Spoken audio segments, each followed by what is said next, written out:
Today on Locked On Rockies, the offense comes alive in a near sweep, though the finale left a lot to be desired. One thing I was reminded of this weekend, the secret sauce for the Colorado Rockies is Coors Field. You are Locked On Rockies, your daily Colorado Rockies podcast, part of the Locked On Podcast Network, your team every day.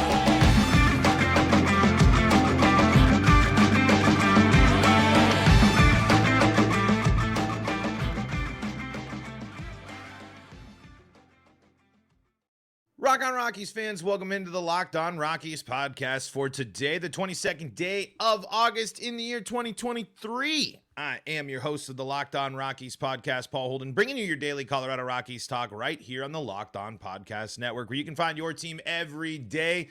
If your team is the Colorado Rockies, guess what? You are in the right spot. That's what we do around here each and every day is talk about the Colorado Rockies here on the Locked On Rockies YouTube channel and on your favorite streaming service. You can also check us out on SiriusXM and the SiriusXM app. I want to thank you for making us your first listen of the day. Rocking and rolling through another season of Rockies baseball together here.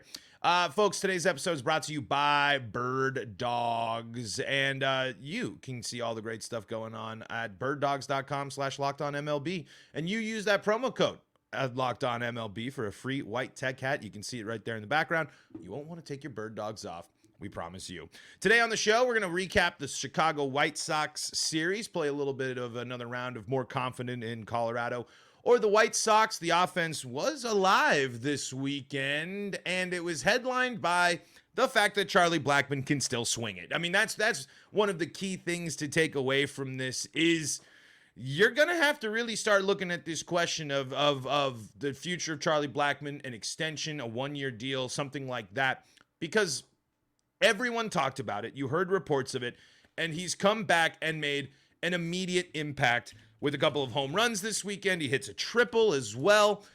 There's many things that you can build off of when it comes to Charlie Blackmon, and it's apparent that when he's in the lineup, the Rockies are a better team. He has been great since returning from the IL.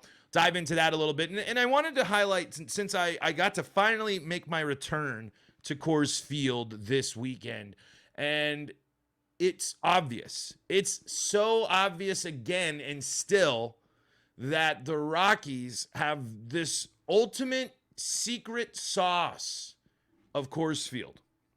And I say that not because of offensive challenge of helps or anything like that.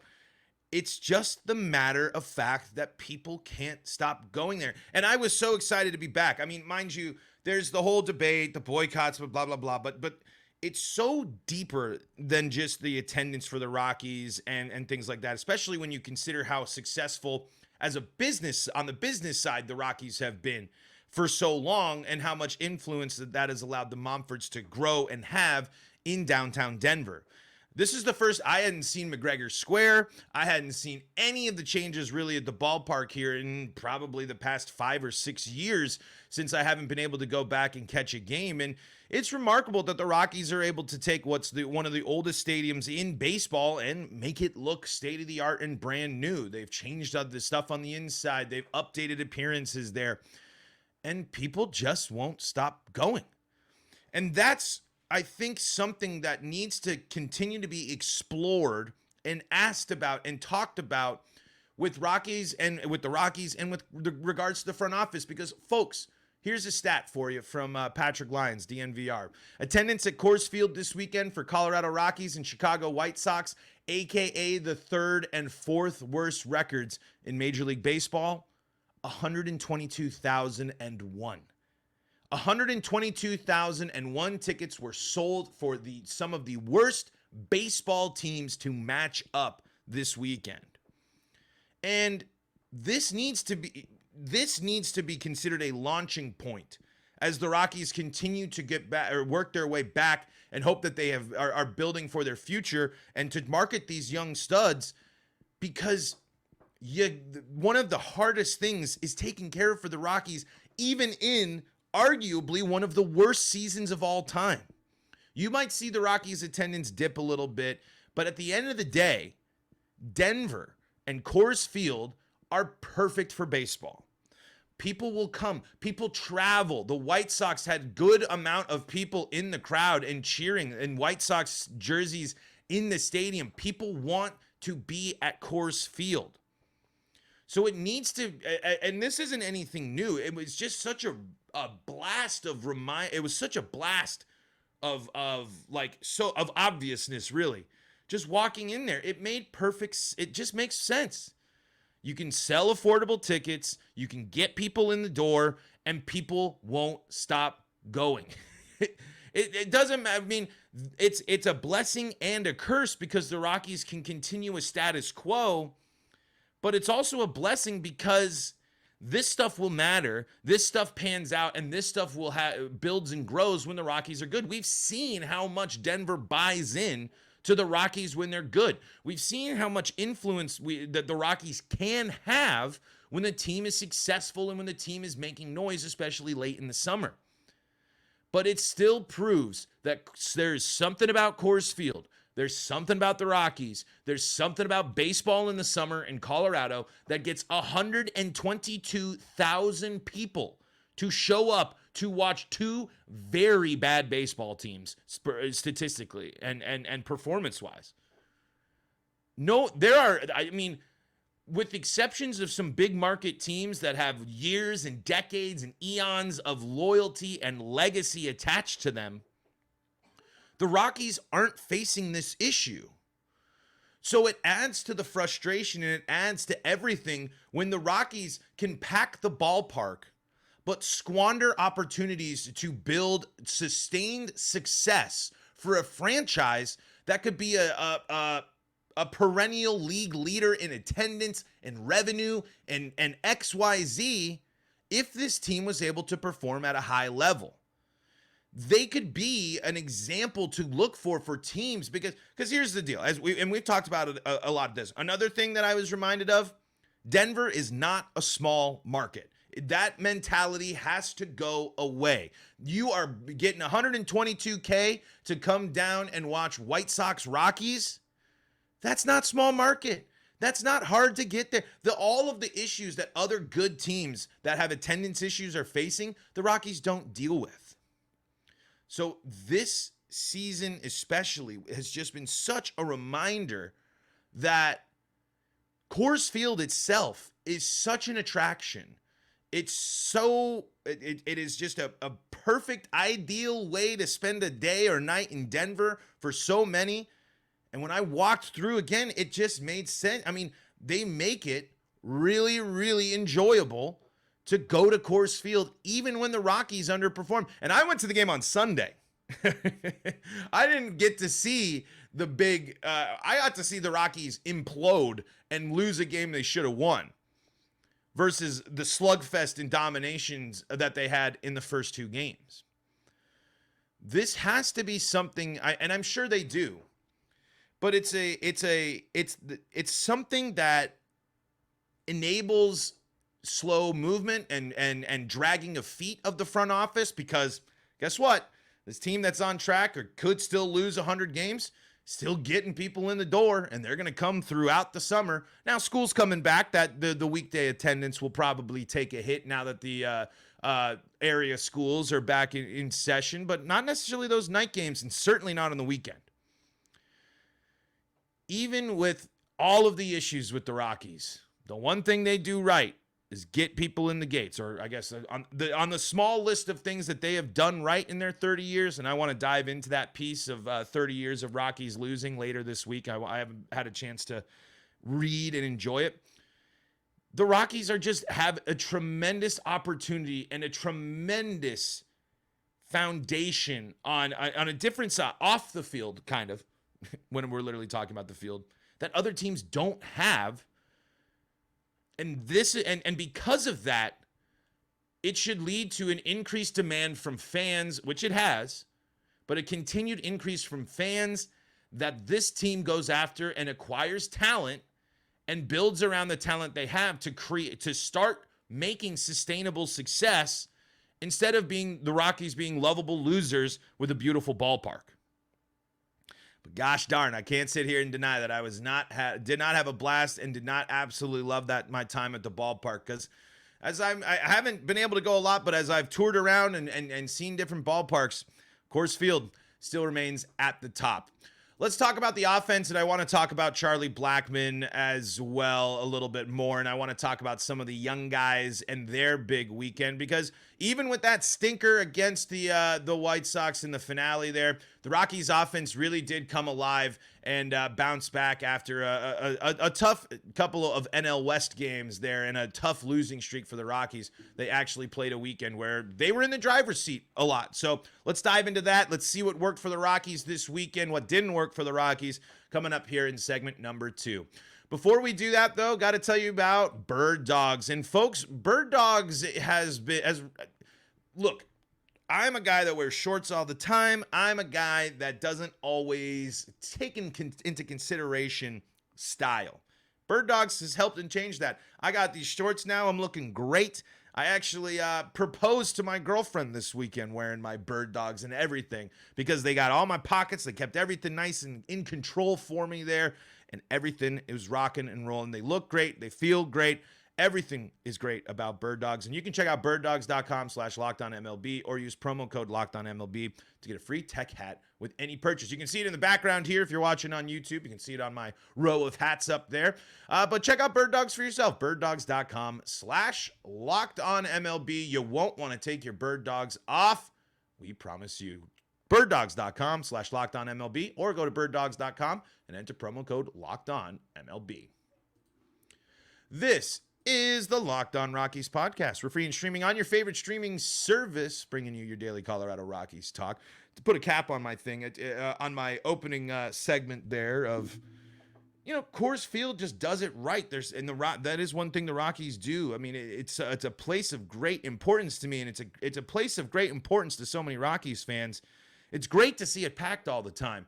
I mean, like I said, I teased there, but the place was so important that I proposed in front of it. It means so much, and I don't want the image of Coors Field behind me and my fiance to be a beacon of doom. I want it to be a beacon of hope, because this as a team that is taking on this new challenge in this rebuild and hopefully working their way into sustained success, because not only do the Rockies fans, Coors Field will be the perfect place to highlight that success, and we know it is because of the examples we've seen in the past. It's a special ballpark, and it offers a unique way that you have to approach it.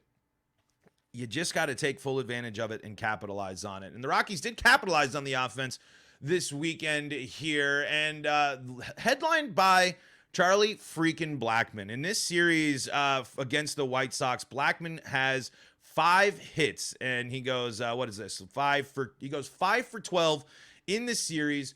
RBI, at least one RBI in every game, including a couple homering in back-to-back ball games, only striking out once that entire series. And it's plain and simple. I mean, Ryan McMahon, I can't remember if it was Thomas Harding or who he told, but Ryan McMahon emphasized the fact that this team hasn't given up and this team is still competing, and maybe in quotes, but taking it serious, because not only are they professional baseball players and it is their job to do so, but it's because you have someone like Charlie Blackmon, and who is filling the role of veteran on this team perfectly, and someone who is proving to people that just because he is a little bit older, he still has the capabilities of swinging a bat. I mean, we might see a difference if he was playing a full season or whatnot, but coming off of his longest IL stint of his career, and to do what he's done so far in his return from the Rockies, going even further than that White Sox series, going even past into the last 7 games for Charlie Blackmon. He's 9 for 21 with 2 home runs, 5 RBI, 4 walk, 1 strikeout, batting .429 with an OBP of .538 and a slugging of .905.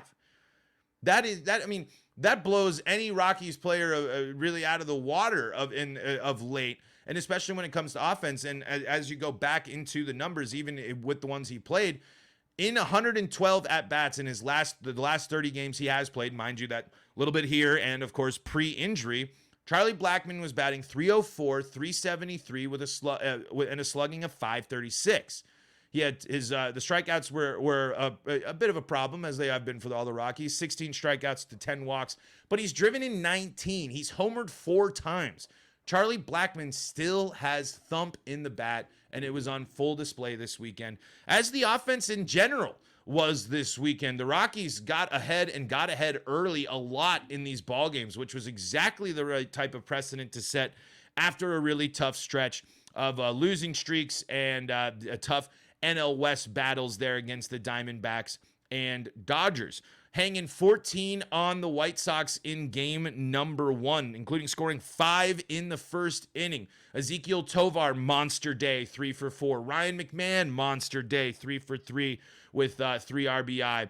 Brendan Rodgers swinging a good bat. Nolan Jones, almost every single person impacting on there. And Peter Lambert with a nice start as well. The Rockies followed that performance up with another 11 runs in game number 2, including, again, another big crooked number in the first inning. Exactly the right type of way that you want to start these ball games off and handle it. If you're going to have the White Sox play sloppy baseball like they did in game number 2 with a couple of errors, you got to take full advantage of that, which the Rockies were able to do so. And every single time the Rockies offense scored in the second game of the series, it was always a crooked number. It was 3 runs, 2 runs, 2 runs, 2 runs, 2 runs in across the span of the game. And the Rockies scored in 6 of 9 innings, technically 6 of 8 of their appearances and tries there. 6 of 9 basically with the bottom of the ninth. Sorry about that.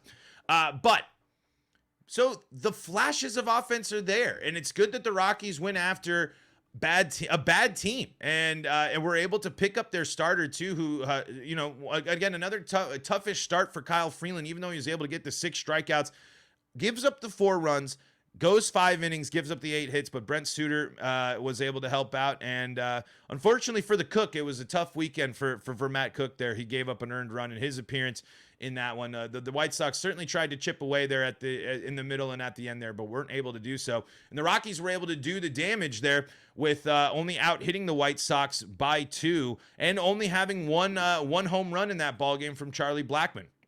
Unfortunately, sweeping is hard. It's tough for the Rockies, especially, and the bullpen just absolutely implodes after Chris Flexen has a nice start for the Rockies as the roller coaster with Flexen kind of continues up and down on the starts. But when Chris Flexen gives you 7 innings of 1-run ball game, you got to win that game. The offense was slow and stymied there for most of that game. The error by Austin Wynns was tough. But you got to back your guy up there, and I don't know what it was about or what happened there in that 8th inning and where the Rockies bullpen just absolutely completely imploded with just about everybody that came in that inning having issues and every single pitcher appearing in that inning giving up at least 1 earned run. And it wasn't on walk. I mean, there were 2 walks given up in total by the bullpen there, and in the finale in general. They were just seeing the ball and hitting it, watching it in person. They just were able. The White Sox were reading the ball really, really well and able to line things up. But the Rockies were the one with the momentum. The Rockies had the moment, and the Rockies were able to, again, put the White Sox on their heels. But just like we've seen kind of a few times this year, in certain moments where the Rockies have a sweep opportunity or series win or things of that nature, they just haven't been able to put the full 9 together. Because if you were able to, with the way the Rockies were going and the way the middle of that game was going and up until the 8th inning of that game was going, that's a nice little sweep for the Rockies and a little bump before you are probably going through your toughest stretch of baseball in the entire season. Because from here on out, the Rockies are looking at, on paper, maybe one more series win. The remaining series and the most upcoming series is the Rockies head on the road. They're about to go to Baltimore, or they're in Tampa, then Baltimore, then Atlanta and Toronto come to town. And then you still got to play the Diamondbacks, Giants, Cubs, and you got to go through the NL West gauntlets. You got 2 series with the Cubs, who are incredible in the second half. You got a 4-game stretch against the Dodgers and now the Twins. If you were looking for a rare sweep for the Rockies, They missed out on their opportunity, because I will be shocked if they are able to pull off a sweep in any of these other series. At the end of the day, a sweep isn't a deal breaker or whatever, but it was just frustrating to see that the Rockies were putting together a nice series against a team that you compare them to in the standings, and they were dominating. They were showing that they're the better team. That they are a step above a team that at the beginning of the season considered themselves to be contenders for their division title. So I hope that the Rockies are able to build off of this and carry this offense on the road.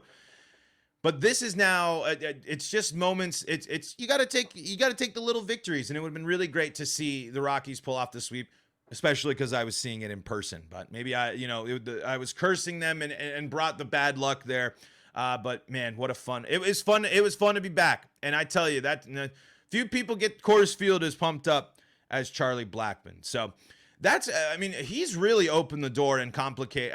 And I don't complicated. I don't know if it's the right word, but he has really made the question of next year and extension and what if for the Rockies a little bit more interesting, especially when you have to factor in Kris Bryant, because the Rockies have two great young outfielders.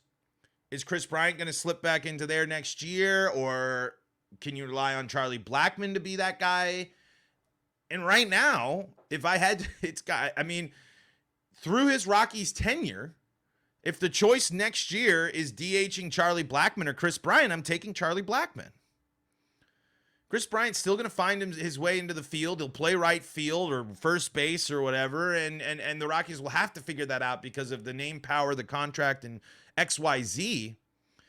But while Charlie Blackmon is approaching the end of his career, he's not fizzling out.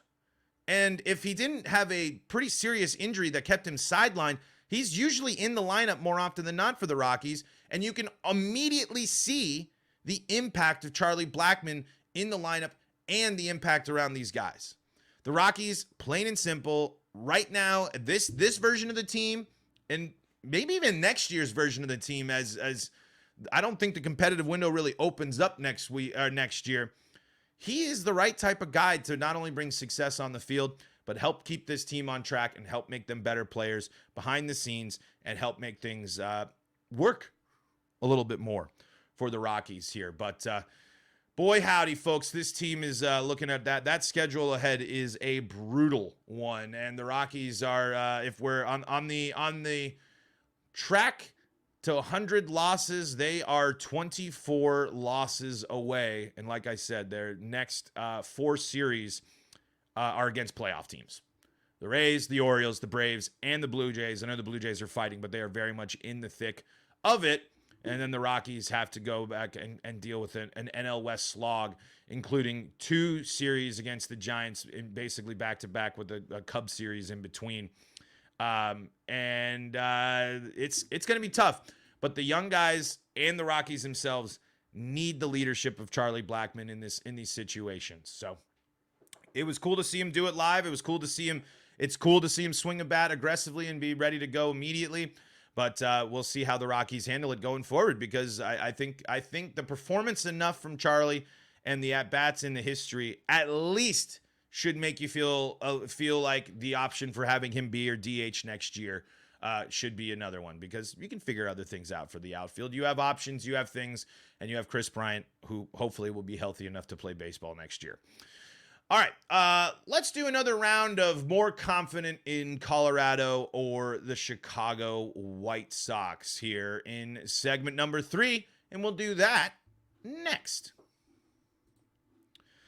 This is the Locked On Rockies podcast for free and streaming on your favorite streaming service, bringing you your daily Colorado Rockies talk right here on the Locked On Podcast Network, the Locked On Rockies YouTube channel, and SiriusXM and the SiriusXM app. Just search Locked On Rockies or Colorado Rockies for all your play-by-play action. So at the beginning of the year, and as I was seeing some coverage about the White Sox, this season has completely gone exactly the opposite of how it was supposed to go. And this is a team that has it's in an interesting situation, because they really are in a winnable division, they are a team that, when you really look at things, it's if you can't build winning teams, I just what's so different, and when I'm talking about confidence, I guess what's so frustrating when I look at these things is I look at the AL Central, and the Rockies would still be 16 games back in the AL Central, mind you. That's important context here. But the White Sox aren't handling business against the Twins, Guardians, Tigers, and Royals that consistently. That's a problem. That's an issue. You have 3 teams in your division that more often than not are not at the top there. And really, all of these teams go through hot and cold stretches. I mean, the Central, especially in the American League, it's the Twins would be 7 games back of the Rangers and would be in 4th place, or they would be in 3rd place in the AL West. In the AL East, they would be in 4th place above the Yankees and 1 game back of the Red Sox. They'd be double digits away from the lead in both of those divisions. And that's when I look at things like that, when I factor in things like that, that does build my confidence a little bit more in the Rockies. Not a ton, but it just reminds you of how influential division play can be, and how much that in reality, when you're looking and building the team, you just got to get to the dance.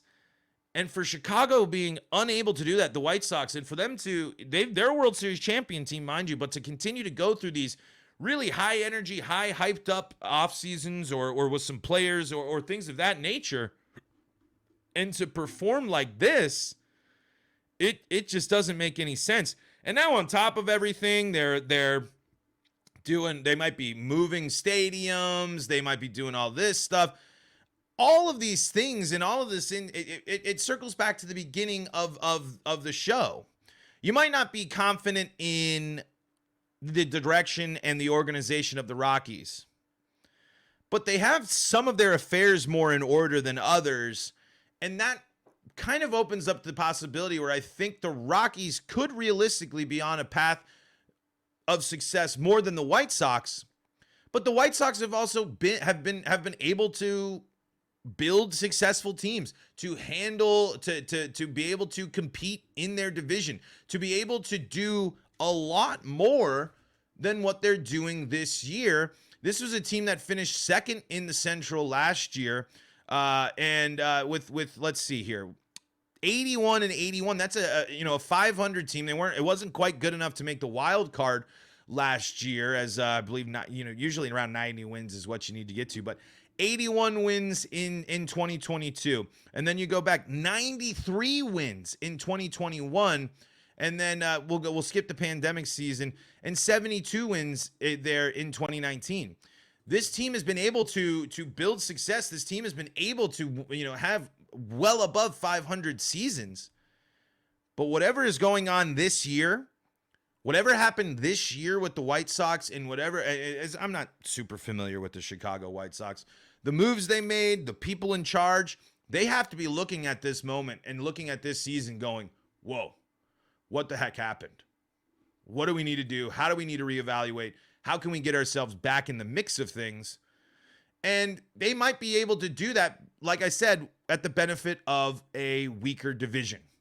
So more confident in who makes the playoffs again, who's more likely to make the playoffs first between the two teams, the White Sox and the Rockies. I'll still give it to the White Sox, but they're going to have to be a completely different team. They're going to have to look at, everything has changed for the White Sox, as they have just they had their 90-win season. They fall back down to 500 and miss the playoffs. And now they're looking at, if it wasn't for the Royals, they'd be looking at the bottom of the division. And they are in the bottom 5 of teams in baseball. Rockies are right there with them. So I don't know. These two teams, there was a story I didn't get to dive into. I think it was on Purple Row, where there's more similarities between these two teams than we think. So I don't think that you can really sit there and say you're more confident in either one of these teams, because when they're both in the bottom, and when they aren't able to sustain the consistency, like we mentioned before in this episode, that's a problem.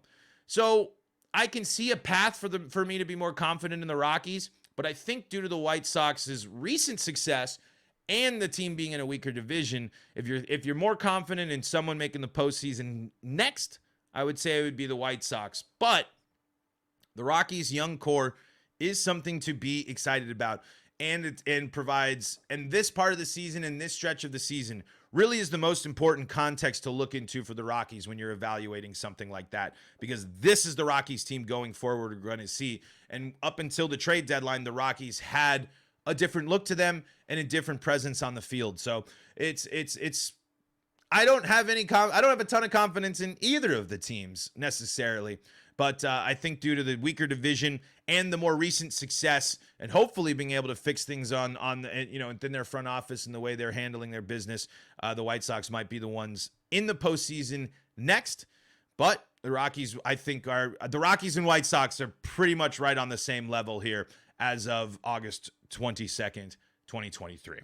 Folks, that's going to do it for today's episode of Locked On Rockies. Thank you so much for tuning in and joining us. You can find us on your favorite streaming service. You can find us on YouTube, the Locked On Rockies YouTube channel, and you can find us on SiriusXM and the SiriusXM app. And folks, don't miss out on all your Colorado sports coverage with the Locked On Broncos, Locked On Avalanche, and Locked On Nuggets podcast. Folks, until next time, this is Paul Holden saying so long from the Locked On Rockies podcast.